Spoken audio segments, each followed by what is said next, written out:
Financial regulation is topic number one. Bloomberg reporter Peter Cook is joined right now by our guest, Christina Romer. She is chair of the President's Council of Economic Advisors. Peter, we turn things over to you.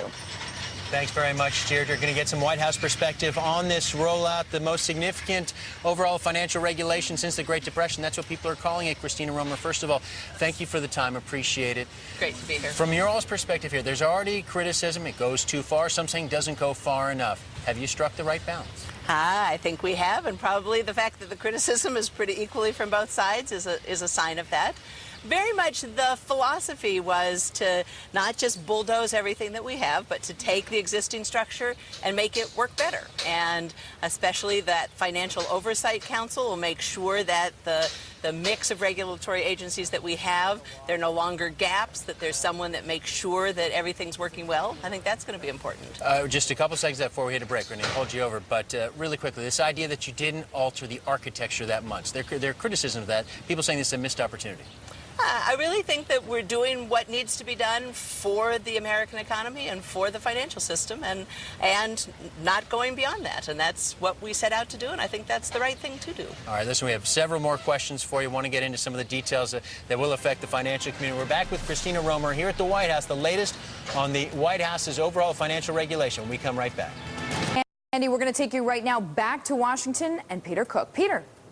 Deirdre, thanks very much. Continuing our conversation with the Council of Economic Advisors Chair Christina Romer here at the White House, talking about the President's overhaul of financial regulation. Thank you for sticking with us. Sure. I want to ask you about banks, institutions deemed too big to fail. They get treated differently under these proposals. This is a club you don't want to join because the government's going to come down on your heart. Is that right?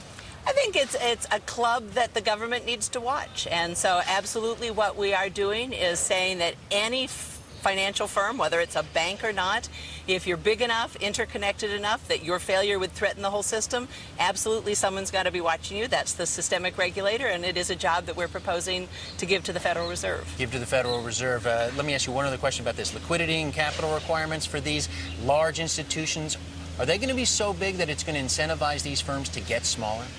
I think the crucial thing is going to incentivize them to make better decisions, that we're going to set the capital requirements to make sure that they have money on the line there to absorb the first losses and to behave in a responsible way. And that's going to be good for the whole financial system. You mentioned the Fed. The Fed's getting these greater powers to oversee systemic risk. At the same time, the Fed is also getting some of its powers taken away, given to a consumer agency, new consumer agency. Also, the Fed's going to have to get Treasury approval before using some of its emergency powers that it's used, for example, AIG and Bear Stearns. Why make that decision?